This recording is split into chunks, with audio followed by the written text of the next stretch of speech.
Everyone, it's time for another edition of Beaver Banter. Beaver Sports Talk lives here.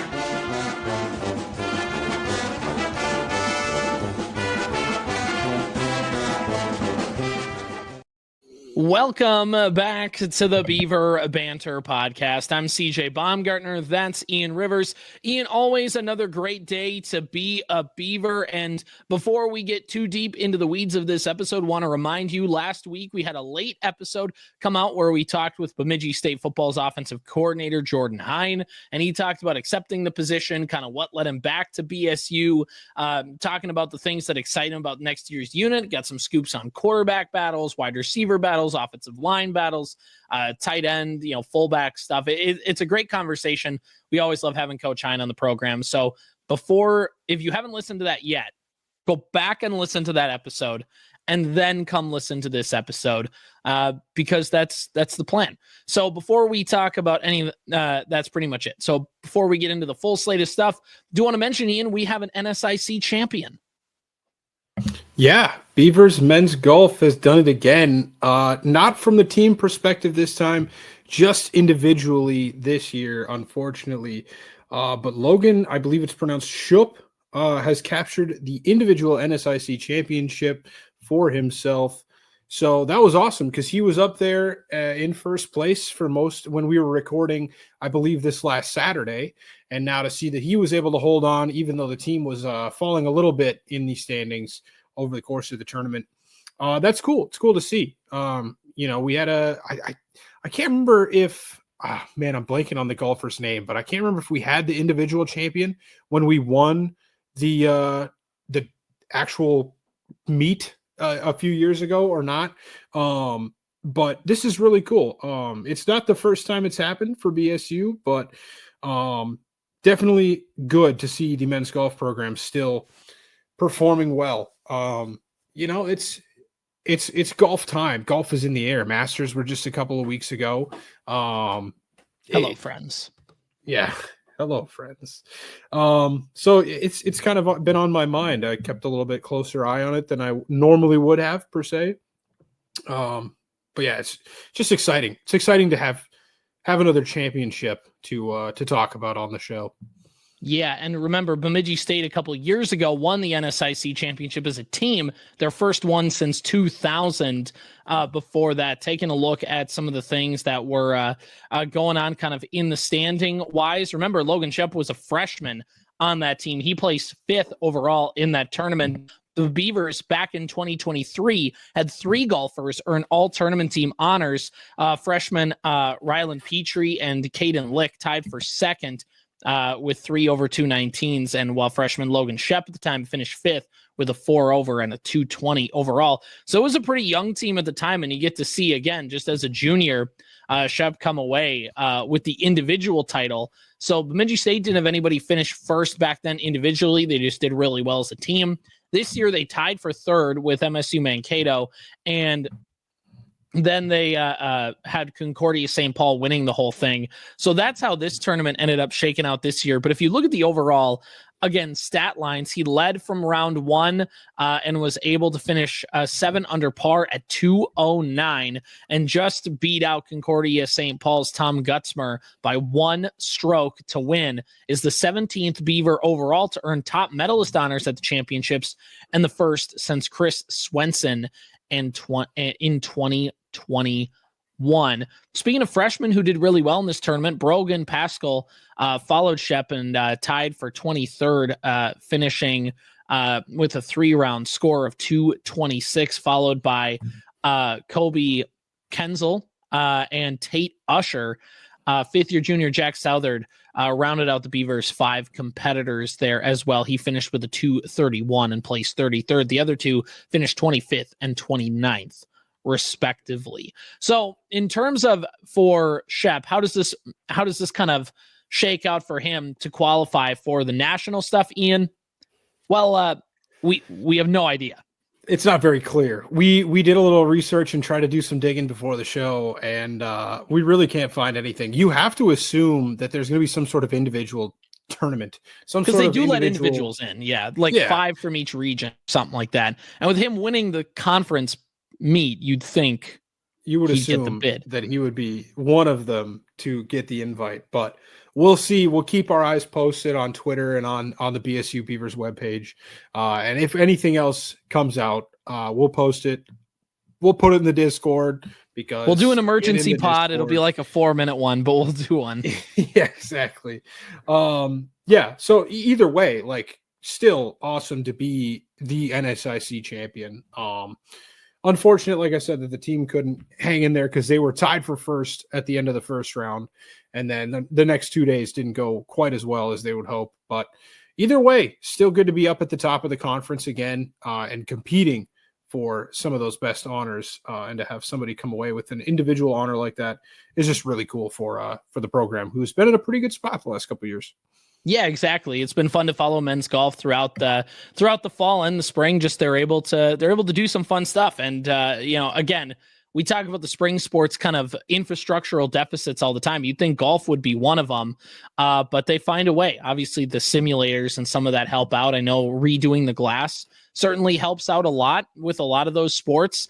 Obviously, the fact that they repurposed the old John S. Glass hockey rink and were able to put turf on the bottom, which meant that football could practice in there. Women's soccer gets to practice in there. Baseball, softball has some indoor. They got the batting cages in there that they can use. And if you go on the top, kind of on the walkways. So if you ever were a student at BSU and you remember going to the big classroom that they would have for the sport management classes right on the front doors of the glass, you would know that if you go to the right, that's where the hockey arena was. And there's that kind of walkway on top. And that's kind of where they do a lot of golf stuff, a lot of putting, like they put out the little putts and then the simulators kind of tucked away in the corner. It's obviously not like a Division I setup, but considering the facility space they have, and they got some good money from some donors to kind of put together the glass to turn it into, again, it's not like the bastion of Division II, but certainly like they have a space indoors that they've kind of reconstructed. They moved the weight rooms there for athletes as well, kind of on the floor of the glass, tucked away on the far side. I know maybe you've kind of been able probably to poke your head in there a few times when you were still on campus, and I got to kind of walk down there on the main level and walk through there. It really does, not that it, again, is the difference, because it's not like all the spring sports are necessarily competing for titles, but certainly you'd have to think that helps. Yeah, it has to help. And you have to have something in place. Otherwise, you'd be outdoors, practicing every sport all year round, basically, in Bemidji. It's cold. I know that a lot of people that went there know this. It is cold for probably, I don't know, 80% of the semesters that you're up Most there. of the time you're there, you're wearing a jacket. Like, exactly. Yeah. And then, being right off the lake doesn't necessarily help either with the wind necessarily. Mm-hmm. So yeah, it's a pretty nice facility. I was never able to walk through it or anything like that, but I've seen the inside of it, and it's a nice little area for them to utilize to the best of their ability to make do with the winter elements that we have to face in Bemidji so often. Yeah, exactly. It prevents you basically from having to go to Bemidji High School all the time and split stuff with them, which is huge, or find some other place in town to have to figure it out, which some schools do have to do that. So a lot of the smaller schools, it's like you just have to kind of hope that you have a good relationship with the high school. And obviously Bemidji State, to my knowledge, does, because BHS plays high school football games on the Chet, which again is something that helps out the university, because it's not just that Bemidji High School, one, it's a goodwill to the community. Like, you just, hey, like the college is going to let the high school kids play on their field, and like they get to play on a Division II football field, and it's right off the lake, and it's a cool setting. And it also helps Bemidji because they, I'm sure, make some money off concessions or parking or whatever you want to say in there. And then they rent it out, obviously, to the high school, or maybe it's for like a minimal cost. I'm not quite sure on that. But the other biggest thing is, for football, is the fact that you just get to, like, Bemidji plays in a pretty tough conference. They play some pretty common opponents. They're playing Moorhead. They're playing Alexandria. They're playing Brainerd. They're playing some of the, every once in a while you get an Elk River or something like that come up. Like, you are playing typically a lot of the pretty good big 4A. I know it's more than 4A for football, but you're playing some of the big schools across the state that get to go up there. And where do they get to go? But Bemidji State University, which is great if you're Coach Bolte, to just be able to have all of them come right to your backyard, and you get to catch them on their way out the door. You get to catch their parents on their way, or so, hey, you're coming up to play BHS this weekend. Why don't we have a conversation? Like, you'll be right there. So it's all that helps out. That's all kind of just the stuff like that. But anyway, yeah, I don't know. That's that wraps up our golf conversation, I guess. Unless you have some thoughts on his backswing or something like that, or the short game that you really noticed that you really enjoyed. No, unfortunately, I don't have any thoughts on Logan's game in particular. I wasn't able to watch much of the tournament, to be honest. But that pretty much does it for men's golf. Women's golf, no updates since the last time we talked, just a couple of days ago at this point. But they do have the NSIC championship of their own coming up this weekend, Friday, Saturday, Sunday. So best of luck to the women's golf team as they go and approach that tournament this weekend. Yeah, exactly. They're getting ready for their tournament. It's at a different golf course, but again, letting the men get their weekend, and then now the women get theirs, and we'll see what happens for Coach Gartner and company, how they do this weekend. So there you go. Best of luck to them. And now we kind of swing things over to women's tennis. And Ian, we talked about, hey, have a chance to make the tourney, have a chance to do something here if they could finish strong. And just unfortunately, they probably played two of their tougher opponents at the worst time.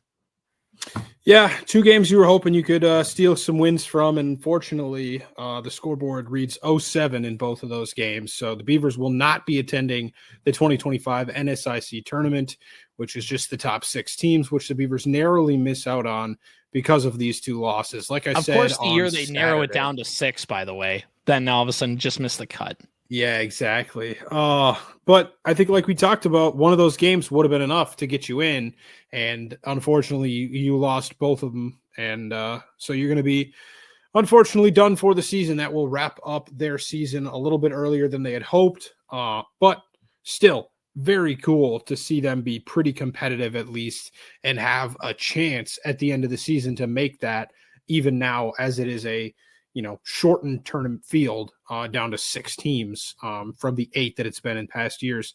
But yeah, just cool. It's cool to be able to follow them and keep a little bit more interest than in years past, because you thought that there was something more serious on the line this year. But hopefully that's signs of good things to come for the future for this program as well, because I had a fun time. I even watched, not a ton of it, but it was probably 10 to 15 minutes after we logged off from our interview with Jordan the other day to that Moorhead game in Grand Forks. It's impossible to keep score because they don't have any way to track or anything. It's just like, okay, I think I understand a little bit of how tennis scoring works, and if I'm keeping track in my head, I can kind of keep track, but it's difficult. But yeah, it's still fun to watch every once in a while. My knowledge of tennis scoring revolves to Wii Tennis, which I know is nothing on how you actually score tennis.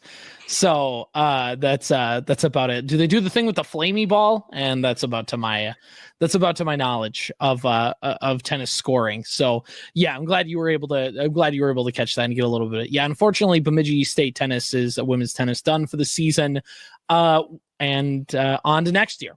So looking now at BSU softball, once again, just trying to kind of finish strong at the end of the year. Right now, I don't have the NSIC standings pulled ahead of me right now, but I don't believe they are currently in position. Currently 6-18 in the NSIC, 19-29 overall. And since we last spoke, again, not a ton of games had taken place over the weekend, but Bemidji State did find a way to snap their losing streak. They got a split in Minot, and they were able to get a sweep of Mary at home. Their only games on the BSU softball field this year, and they went 3-1 in those 4 games, getting a 2-1 victory over Minot, then lost 5-3. They then got a 9-1 victory over Mary in 5 innings before beating them in the second game 5-2 to wrap up, again, that kind of weekend series there. They have one more set of games this weekend coming up. They have matchups against MSU Moorhead on Saturday. That's a doubleheader in Moorhead. And then they go to Aberdeen on Sunday to play a pair of games. And overall, Ian, just kind of trying to find any kind of momentum here as the year comes to a close. Yeah, unfortunately for the softball team, I think they're going to fall just short of the tournament, regardless of the results of this coming weekend's games. It is the top 10 teams that are qualifying for the NSIC softball tournament, and the Beavers currently sit on the outside looking in. They're in 13th right now, or 12th. How many teams are there? This is something 13. That is there only 13 softball programs? I can't. I got to do some counting 5, here. 6, 7, 8, 9, 10, 11, 12, 13, 14, 15. Okay, so there's 15. They are in 13th. This is why I'm pleading with you, NSIC webpage. Please just put the numbers next to the teams because I'm tired Make it easy on me. What am I, a college graduate? Come on. Exactly. But yeah, they're in 13th, and unfortunately, the cut line to get to 10th is 5 games, which you only have 4 left. So they will not be heading to the NSIC tournament this year, but there is a chance, like you said, CJ, to try to pick up some wins here at the end of the season. I believe they play, like you said, maybe Moorhead and Northern State. Both of those teams are sitting in a similar situation to you and will not be attending the tournament. Theoretically, sorry to cut you off here. Theoretically, Sioux Falls is that 10th team, right? Or am I reading it wrong? I have Sioux Falls as the 10th team at 9-15, Bemidji State 6-18. So theoretically, yeah, okay, you're right. Bemidji State still has a chance. They have to win out, and then Sioux Falls would probably have to lose out because I don't know what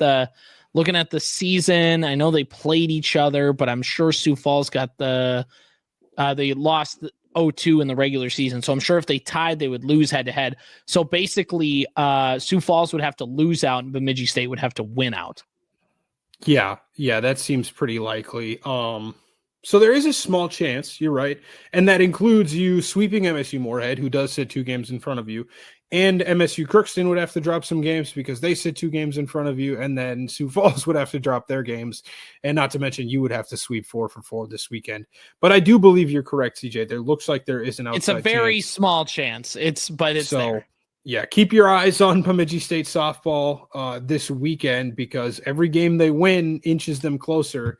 But you'll have to keep an eye on the other scores if they keep winning as well, because even if we sweep, it looks like it's kind of, outside the realm of possibility for all likelihood. But yeah, I mean, getting a couple of wins here to end the season strong. I mean, it stunk to start off conference play the way they did, but if they could, hypothetically win 4 of 4 and win 7 of their last 8 games to end the season, that brings you pretty close to 500. I mean, I know you'd still be probably 6 games or so under, but closer than last year's team was, and that's a step in the right direction. So that's all I'm hoping for this weekend is just 3 or 4 wins to stack on the ledger and take a weekend victory over both of these teams that are pretty close proximity to Bemidji State.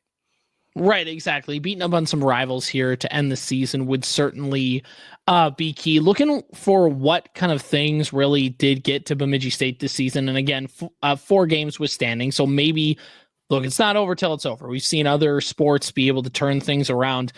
Really what you kind of see for Bemidji State, what kind of got them down really was the run.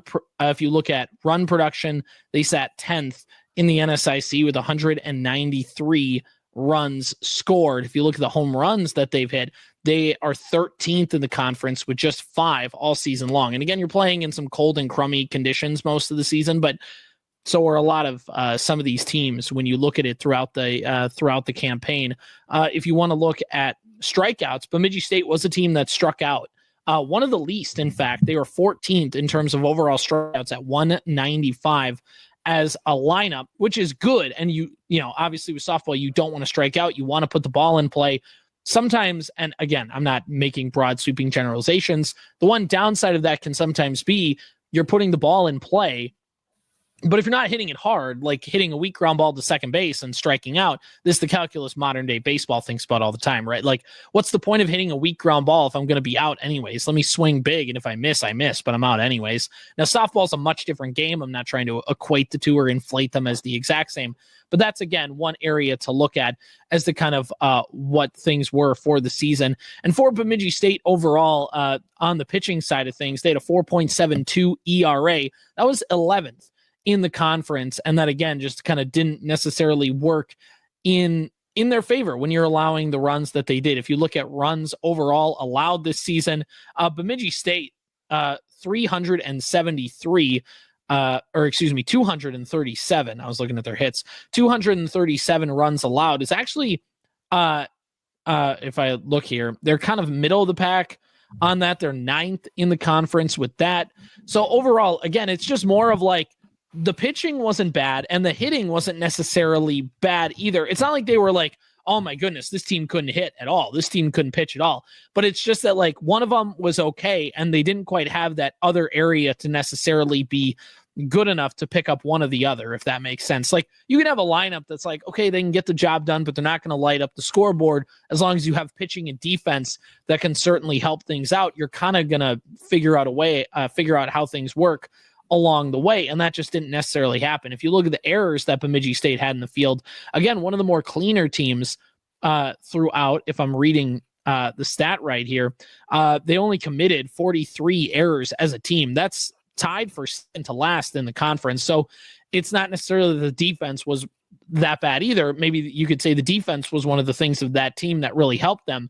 But overall, it just wasn't like this team can, miss a bunch of bats. The pitching staff is going to just shut teams out, or the lineup is just going to knock the opposing pitcher around and knock them out of games. They weren't bad in any particular area or egregiously bad, but they just didn't necessarily have that calling card. Again, they didn't really have that identity that stuck out this year. Yeah, exactly. And that's unfortunate because it was a season that started off with so much promise, with all these good wins. They beat a ranked team for the first time since, was it 2021, I think, that they did. So it was up, I'm sure they're disappointed by it too, but it was just, I think, a little bit disappointing to not see it carry over into conference play. But even like we said, with, women's tennis, it's the same thing. It was building on last year. And, 2 years ago, they made the tournament and that was super fun, but progress is not always linear, and they are taking a step in the right direction this year, getting back to kind of a more competitive record. And we'll see what happens over the last weekend of the season here to help try to right those wrongs from earlier in the conference schedule. Right, exactly. Just trying to end the season on a high note, trying to see what you can do just to get a little bit of momentum, either going to the off season or for the seniors, like just being able to put it out on the line in some of their final games of their careers. If you're a senior, so for them it helps out. By the way, looking just kind of for some individual shout outs here, Alexa Christensen of Bemidji State currently tied for 8th in the NSIC in at-bats with 162. Of course, if you bat towards the top of the lineup like she does, you're definitely going to get a lot of them. Sacrifice bunts, Jackie Larson is fourth, in the conference with 8 of those on her ledger. Hit by pitch, tied for first in the conference is Molly Houts of BSU, tied with Carly Kimmies of Minnesota State with 10 hit by pitch this season. So if you're gonna be up there for something, you might as well do it big. If you might as well lean into it, you might as well invest in that elbow guard. So that's kind of some of the batting stats. If we want to look at the pitching stats for Bemidji State softball, just kind of running through the line here and seeing stuff. If you want to look at strikeouts for the pitching side of things, this is one thing you can say was a good thing on the season. Kennedy Joaquim, Joachim, I'm sorry if I'm mispronouncing that last name. 145 strikeouts is 4th currently in the NSIC. Only 3 pitchers have more Ks than she does, which is a good sign. She also, in terms of strikeouts looking, has 32 of those, which are 6th in the conference there. Looking at, again, saves are not going to be up super high on if you're a team, but overall, just a couple of good notable achievements that you can kind of talk about throughout the season for this Beaver squad. So with that, I think we will turn the page and we'll talk a little Bemidji State baseball as their march towards the end of the season continues. But there is a good headline here we can talk about with this team, and it's the fact that they had a pitcher grab NSIC pitcher of the week. He ended up pitching last week, going 7 innings with no runs allowed, and winning the pitcher of the week, the first Beaver baseball student athlete since Will Lavin in 2022 to earn that honor. Lindis from Hibbing made 1 appearance last week, pitched 7 innings of shutout baseball against Northern State, held them to just 2 hits over 7 innings for a 10-2 win over the Wolves, which certainly helped things out for the Beavers. Allowed just 5 base runners in total there. Struck out 5 batters to earn his 3rd win of the season, the most by a pitcher since Hunter Hagemiller in 2021. So, hey, Hunter, if you're listening to this program, congratulations. Bemidji State graduate, currently the head girls basketball coach at Parker's Prairie, where he's an alum there. So anyway, there you go. He was joined by Winona State's Cole Fuker as the NSIC player of the week for on the batting side of things. So you just know that guy got made fun of in middle school, man. That is a brutal last name. For anybody that doesn't know, they just snuck an E into the F-bomb and called it a last name. So you know that guy had a miserable existence in elementary. You try being a play-by-play announcer who's got to do that one. Fast-paced, you're not even thinking of it. Yeah, exactly. I'm sure that slipped up a few times for that guy. That's unfortunate. Congratulations to Brandon on the award. Bemidji State baseball, though, is 5-32 on the season after the losses over the weekend. They ended with a 10-2 win against Northern, but since we last spoke, they lost on Friday 5-3 and 8-6 before winning the lone game they played on Saturday 10-2. Bemidji State, to end their season, they play Mary in a doubleheader on Wednesday afternoon, 1:30 and 3:30 starts respectively. Those are not quite the final games at BSU baseball field this year. Over the weekend, they're going to play Concordia St. Paul in a 3-game series, 2 on Saturday, 1 on Sunday, and then they come back next Tuesday for 2 at Minot, and then the following weekend, they'll wrap up the regular season with 3 games at the BSU base field, 2 on Friday against St. Cloud State, 1 on Saturday to wrap things up again against the Huskies. So the baseball season coming to a close, and even though the season isn't quite what they want, at least they got to win, and at least, hey, you got a pitcher taking home some hardware. Yeah, exactly. That's good for Lynn to pull that off. Just 2 hits in that 10-2 win, given up in 7 scoreless innings, like you said. Yeah, I mean, look, you got 10 games left. You could win all 10 of them, and you're not going to make the record look very good. But at the end of the day, you have a chance to double your win total from last year. And I know that we talked about this with like women's hockey, where we just kind of wanted, we got excited about one more win than last year.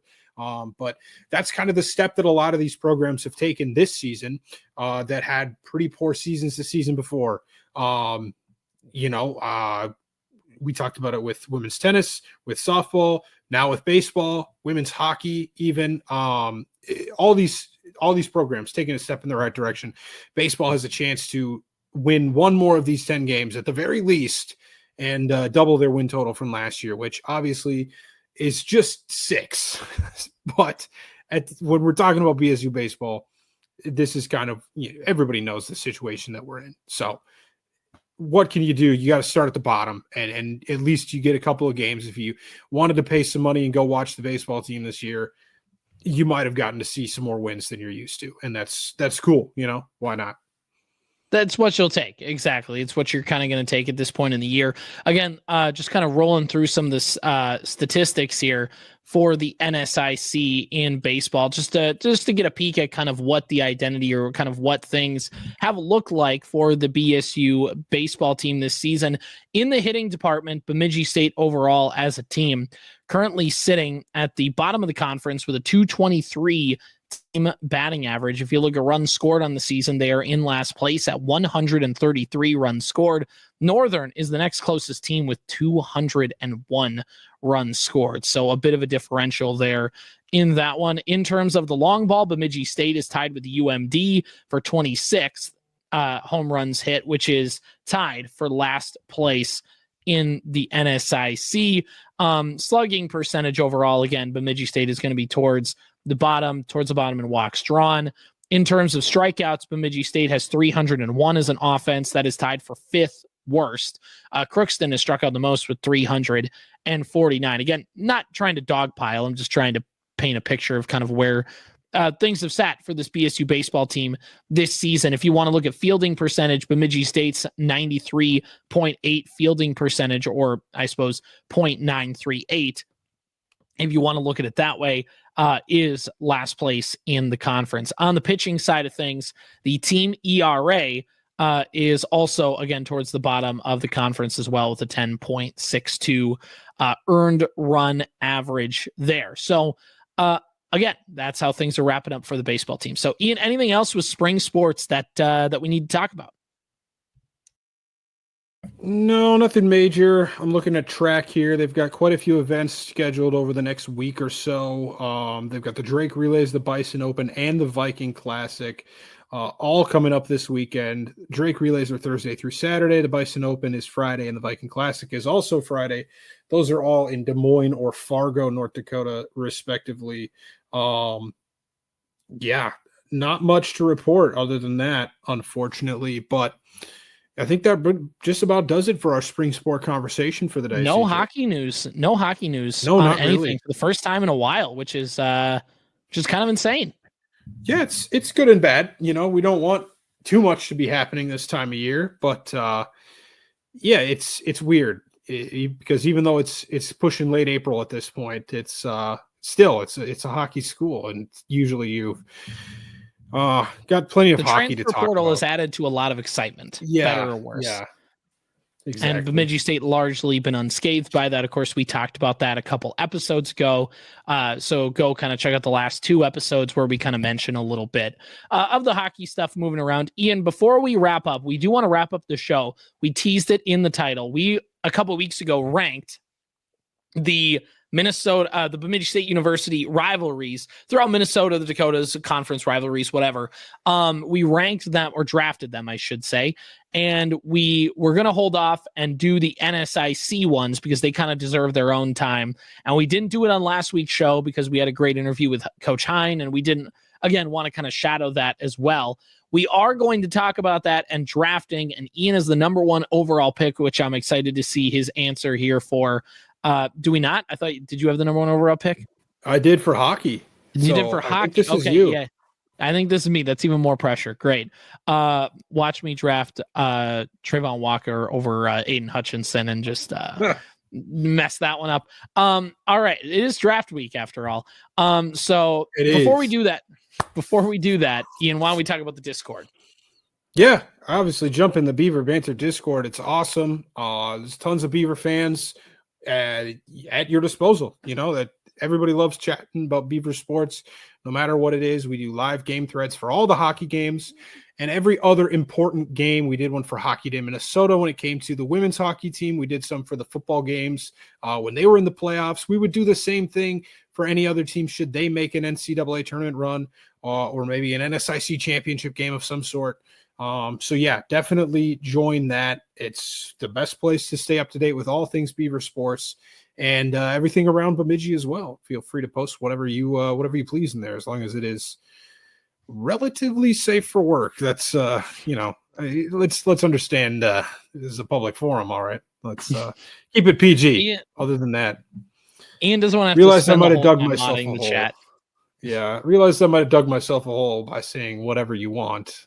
So I had to walk that back a little bit before people got a little too crazy. The people who you're afraid of abusing that power already are on the Discord. So yes, exactly. Exactly. You know who you are. So all right. Let's do this here. Ian, so we are going to draft, and we are going to draft Bemidji State's conference rivals in the NSIC. So of course we are excluding hockey. Hockey rivalries do not count. You do not get to pick the Gophers because that would be silly. So teams that Bemidji State plays, and because we could just go football or women's soccer or whatever, but we'd be here all day, and like there a lot of them are just going to run together anyways. So kind of for all of the NSIC sports, we are ranking and drafting Bemidji State's conference rivals. Are you ready, Ian? Yeah, I should ask you, do you want the number 1 overall pick? Because I had the 1 pick for college hockey. I couldn't But, remember. you I could didn't know take if the I had- turn. You could take the turn and take 2 and 3 if you'd rather. Because I'll take the number one overall. Okay, I think we're I'll take the probably going to number be one. on the same page regardless with number one. But yeah, who you got, CJ? What's the number one overall pick in this draft? Dun dun dun dun dun dun dun dun. It's just got to be Mankato, right? Yeah. It's just got to be. I mean, football aside, obviously hockey bleeds into it, but trying to keep hockey away. If there's just a team that you always want to beat, if there's just a team, if you were on the football season, you say you get to beat one of your rivals this year, one of them, you lose to the rest of them. So you're going to be a bad team, but you at least get to beat this one team. You're picking Mankato all the time. I wouldn't pick them this year because we don't play them. So, but other than that, yes, I get the sentiment. Same thing with men's basketball, women's basketball, track and field. I'd throw them in there, you got to beat them. That's the kind of thing where, the rivalry can be one-sided at times and depending on what sport you're talking about. But the main thing is just when you look at football, when you look at women's soccer, when you look at some of those sports where both the teams are at the same competition level, nothing is better when that rivalry is good, because I think our fan base is starting to kind of consolidate a little bit. They've always been big, but we just never had kind of the forums to get together and kind of unite, for lack of a better term. We know that the Mankato fans are going to trash talk all day long and be delusional about things, but that's again what makes a rivalry fun. You need to have somebody that in a sports sense you sports hate, you know what I mean? Otherwise then rivalries are boring. 100%. I can't stand I just saw one of the soccer teams is Borussia Dortmund.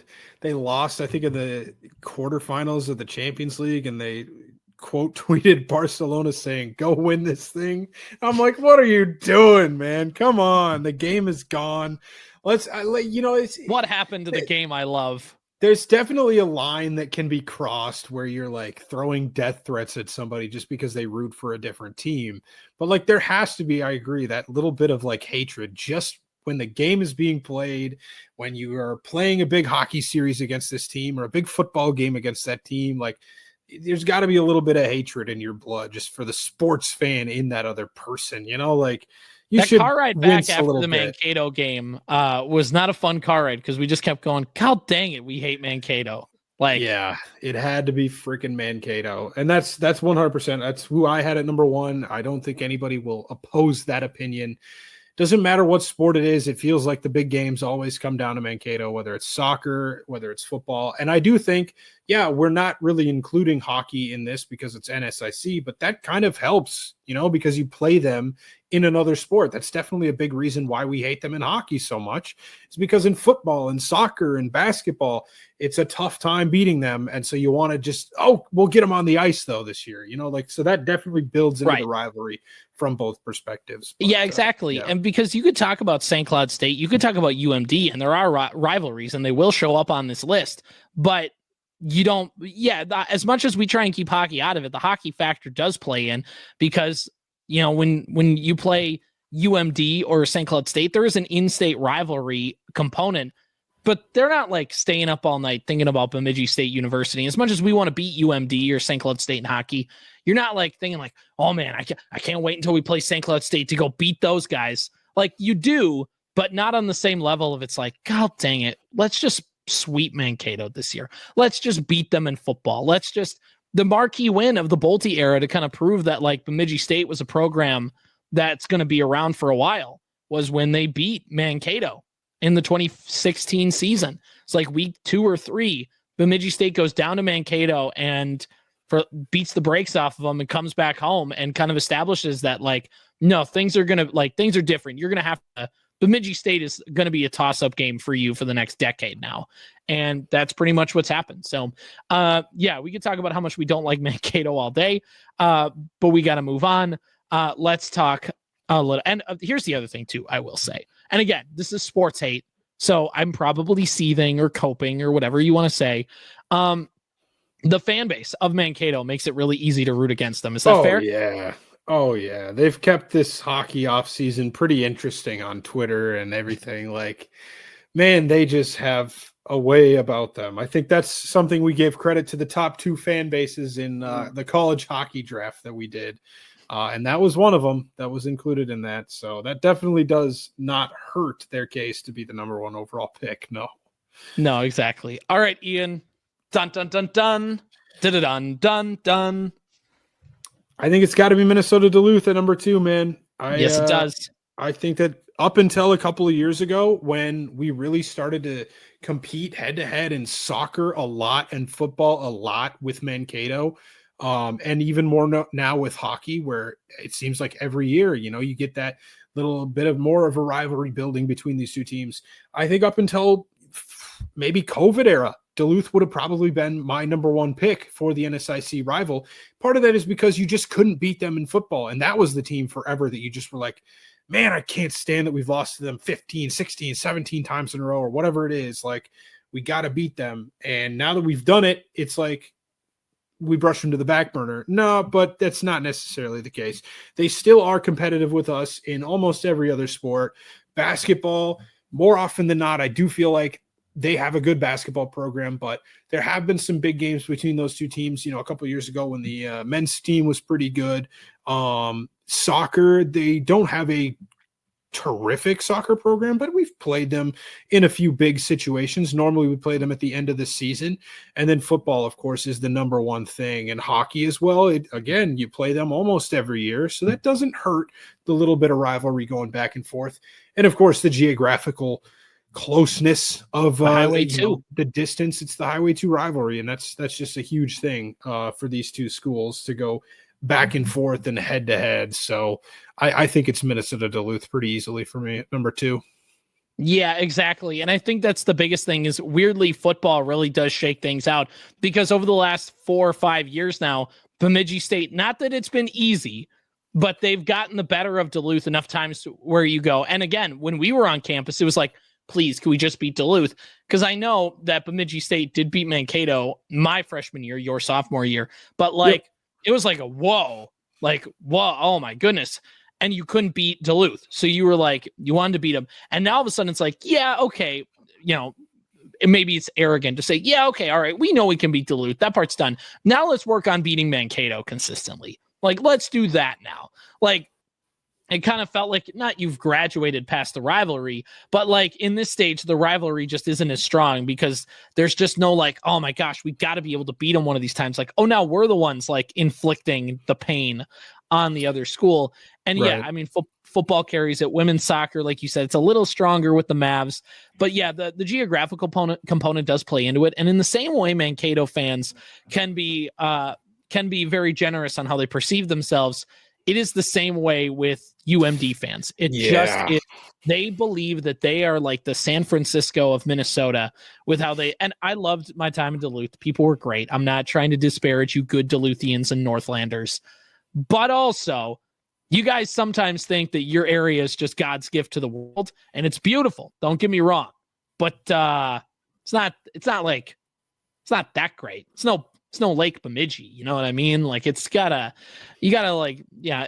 kind of superiority complex of them. They're the rich, they're the school in the really beautiful looking place up on the big mountain or, hill, bluff, whatever term you want to use.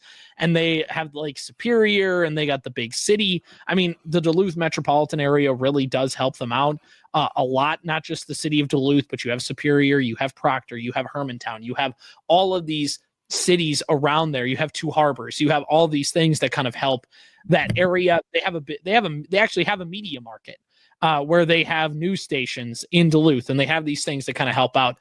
All of this to say, they think they're sometimes God's gift to the world, and Duluth is fun, but it ain't that special.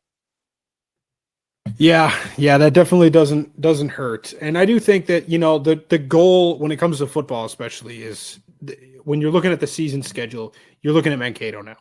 But that does not change the fact that when the Duluth week comes up, you are still pounding the table for that W against Duluth. And I think that that's pretty pretty easy to say at number 2. And now I think this is really where the draft gets interesting with the number 3 overall pick. And if I am getting that and we're snaking back. Dun, dun, dun, dun, dun, dun, dun, dun. Top of the second round, I'm going with Augustana at number 3. That was my pick. I think it's got to be at this point, man. I think that the way that you've played them in football the last couple of seasons, both teams, it was harder before because you didn't play them quite as consistently in football with the divisions. But football, women's soccer has had playoff meetings with this team in recent memory. They're usually around the same area of the conference. They both go to NCAA tournaments. Basketball a couple years ago had a big playoff game against them in the BSU gymnasium, and they won that game. It was an awesome game to see. Great fan turnout for that one. So just the recency of all of this, plus now you're adding them in hockey as a consistent player too, where now it's even going to build further on that rivalry in every other sport because you play them every year 2 or 4 times a year, maybe even more if you meet them in the playoffs. Like, it's just going to build into something great with Augustana, and especially the longer Jared Roboto sticks around, the Augie alumni, it's just going to keep building and building with that school. And I think that that's pretty fair to say, especially with the dramatics of this season in the football on the football scene, where you had to win that game to get into the playoffs. It kind of made it into an extra playoff game, and you were able to beat them. And it sent them to a game against Mankato where they lost. And that probably is not very, and we had the Twitter beef with the ex-quarterback or whatever it was with Augie a couple years ago. So the story is, remember a couple of years ago, Bemidji State could have had a chance to get a home playoff game in the first round if they would have beat Augustana in Augie, and they lost in Sioux Falls. And every Saturday morning we do a game day post, like a wake up, it's game day, we're going to go beat whatever team. And then all of a sudden, like 5 minutes after the game, all of a sudden we just get a like by the Augustana quarterback at the time. What's his name? Who cares? The guy's selling insurance now or something. Yeah, I don't remember. I don't know what he's doing. But yeah, so it adds fuel to the rivalry. If you remember, Bemidji State's first ever playoff football game was against Augustana in a game their fan base was pretty confident about, and Bemidji State turned around and got revenge for a regular season loss earlier in the campaign and won and got to go. I forgot about that playoff. The first ever playoff victory for BSU. That's right. Was against Augustana, which helps build the rivalry as well. Yeah, exactly. And Augustana's just have so many playoff wins now. It's hard to remember. It's first round playoff losses. Never heard of her. I don't know. Never heard of it. Yeah, exactly. Exactly. So yeah, I mean, and plus Augustana is the private school in South Dakota, down south. It's kind of in the big city of Sioux Falls, which is legitimately a big city, 200,000+ people. Like it's the most populous city in South Dakota, which isn't a huge bar to clear, but still, it is a school that funds their sports programs well. And so it's kind of seen as like, this is the school that everybody talks about as being good in all these things. And when Bemidji State in football is able to beat them, that's great, especially basketball, which they have been a national champion at before. We had a member of the national championship team in Marcus Osmus join the program in the first year of the Beaver Banter show and talk about that. So that's a school that likes to see success, whether it's, women's soccer, whether it's men's basketball, whether it's baseball, whether it's football, whatever it is. So for Bemidji State that's a good one here. I think the first 3 were pretty set. It gets a little more murky after this one. So I'm going to go a bit controversial here, and I'm kind of going in back-to-back order, so maybe this doesn't matter in terms of the order, but here we go, kind of with the next pick. Dun, dun, dun, dun, dun, dun, dun, dun. I am going to go with Minnesota Crookston. And I know... Really? Yeah, you see, I thought about St. Cloud State, and here's the reason. Bemidji State ended both of their football programs, just to be honest. I always remember playing Crookston in football, and they won like 78-0, to the point where there were like Crookston fans yelling at people working like the media stuff. Like people were working like the cameras for the game day crew, and they were just like yelling at them. They're like, I'm not a coach. Like, what are you mad at me for? I didn't do anything. And their football program got cut because it just was not good. But again, geographically, that's another school along Highway 2 in the middle of Duluth and Crookston is Bemidji. And that's one where it always feels like that's the school. If you're Bemidji, you're always like, honestly, you just really should probably have a little bit more of a big brother over Crookston. And it just always feels like it's been pretty split when you play them in basketball, men's or women's.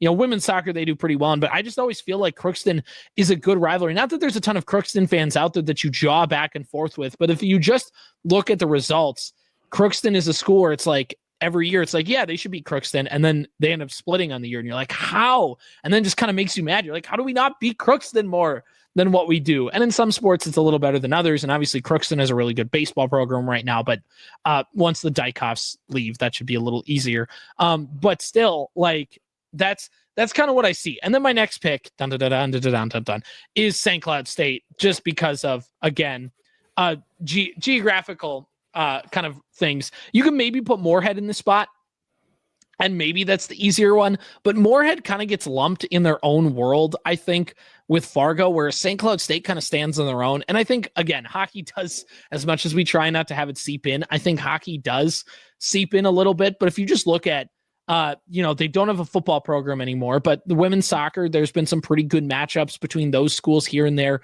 Basketball has been pretty even with those programs. And whereas you look at Moorhead, and yeah, football has been pretty even, but if you look at like men's basketball, that hasn't been a ton of close matchups, or, it's not like they go back and forth each year, like kind of splitting. So that kind of went into my calculus. And just look, as somebody who grew up an hour and a half from St. Cloud, that was kind of like, you know what I mean? Like, it's really easy to pick on St. Cloud. I don't know. Like, you feel me?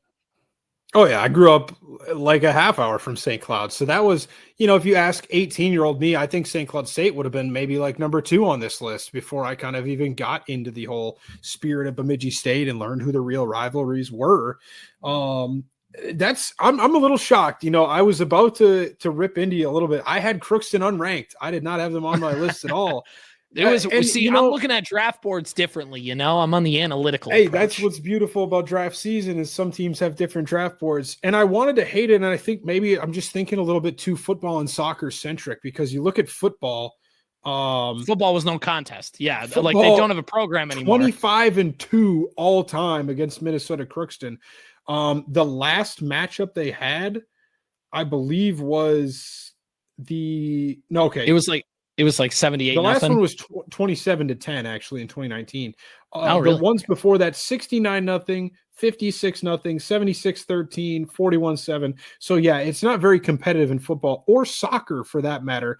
Soccer is all time 28-5-1 against Crookston. But yeah, you look at basketball and you look at baseball and all those other sports, softball even, all those other sports, they kind of get pushed down because they aren't necessarily as competitive as the football or soccer teams have been.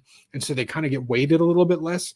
Crookston is a very good rival with those teams. It always feels like we just can't beat Crookston. You want to beat Crookston. They're little Crookston. We should beat them. And then, like maybe that's unfair because of how good our football team is against them and our soccer team. You just feel like they're shittier than they are. But I don't hate the pick after kind of analyzing it a little bit deeper like that. And then St. Cloud, yeah, I had them also at my number 5, but I had them below the person that I will now take at 6, who was left to me, who is MSU Moorhead. CJ, I'm going to take them with my final pick. Again, it's pretty geographical. Maybe I'm a little bit biased too because I had a brother that went there. So it's a little bit like a brother rivalry with me personally as well. But I feel like generally speaking, this one kind of gets pushed down a little bit just because in a lot of sports, these two aren't on the same level. Moorhead would have a good softball program, but Bemidji wasn't as competitive.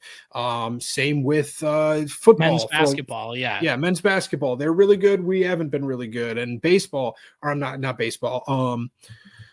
Football, we're really good now, and they're kind of still trying to get their legs underneath them, and it feels like it's trying to be a better rivalry. In the last 8 years, they've gotten us 1 or 2 times. Exactly. Yeah. It's not. They play for the Axe. They play for the Axe. That was my number one thing, is they actually have like a trophy game that they play with them. And I'll never forget that game that we missed the extra point. or missed the 2-point conversion or whatever it no, was. It was the extra. It was missing. Point, it was missing the extra point, which I think radicalized Bolte into always going for 2 at end of game situations. So that's going to be my steal of a pick. I got a sleeper in the 3rd round here. And he's going to be starting on my roster. MSU Moorhead, I think I like that. And again, geographically speaking, it's about the same distance from Bemidji as St. Cloud is. It's a much sketchier drive, I will say that much. I don't like the drive. Yeah, there's not like an interstate. There's not like a bit. There's not like a road that's good. You kind of have to cut through. Maybe you go through Park Rapids and then you kind of cut to DL, or maybe you could go through White Earth a little bit. Like you could take kind of some of the back roads, which again, like there's just no like main road that it gets a ton of traffic if you like in the winter, like get a flat tire or something like that. But yeah, I mean, Moorhead kind of slid down my board as a victim of circumstance. Yeah, a little bit, because I just think Moorhead gets sucked in with the Fargo realm and it's not like they're never ever like the kings of their own town, because if you're in Moorhead and you really love Moorhead stuff, you're probably a Concordia Cobber, in which case you show that big honking ring to anybody who will listen to you, or you are an NDSU fan and you won't stop talking about all the FCS titles they win and the dominance and whatever I have to hear from my wife, but like all that stuff. So I don't know. Looking at the undrafted free agents, who are we trying to scoop up? Because I think one of them probably has to be Northern, just because of, again, like they're always kind of a pain in the side. Football speaking, they always have had some good teams. Women's that soccer, NSIC North kind of rivalry for a while, and that was another thing with St. Cloud. When they did have a football program, that was kind of the years Bemidji was kind of level footing with them for a while, anyways. Then Bemidji started to go up, St. Cloud started to go down. But when I first got to campus, those were usually like middle of the pack NSIC North teams, and Northern was up there as one of the teams with Bemidji and Duluth that were kind of fighting for the NSIC North championships. So I agree with Northern in there a little bit. Minot would be another one, just the Beaver banner, like the Beaver battles, like it's kind of natural, but unfortunately it's kind of the same. Neither of those teams are usually in the same area of the conference, other than women's soccer a few times. So that maybe should be up there. And then the other men's one that basketball, I had, sometimes they have some good ones. Yep, men's basketball. The other one that I had actually on here was Winona at 6. I think that playoff game a couple of years ago was really big for that rivalry.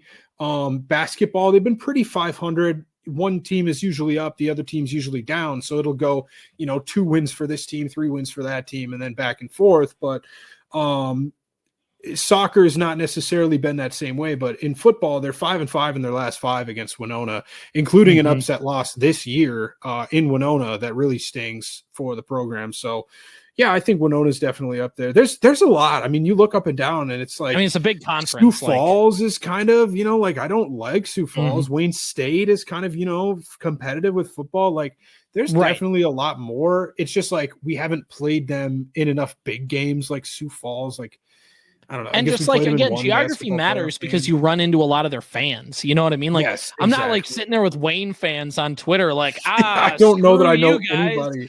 They don't. It's like Titans fans. They don't exist. Like, it's, it's some of that kind of plays into it. I think Winona's a fun pick. And football, obviously centric. It makes all the sense in the world. Yeah. Men's basketball, like in the early 2000s, Bemidji programs weren't necessarily lighting the world on fire, but Winona was like a perennial Division II national champion and all that kind of stuff. Again, it's geography. Like we are so far apart from them.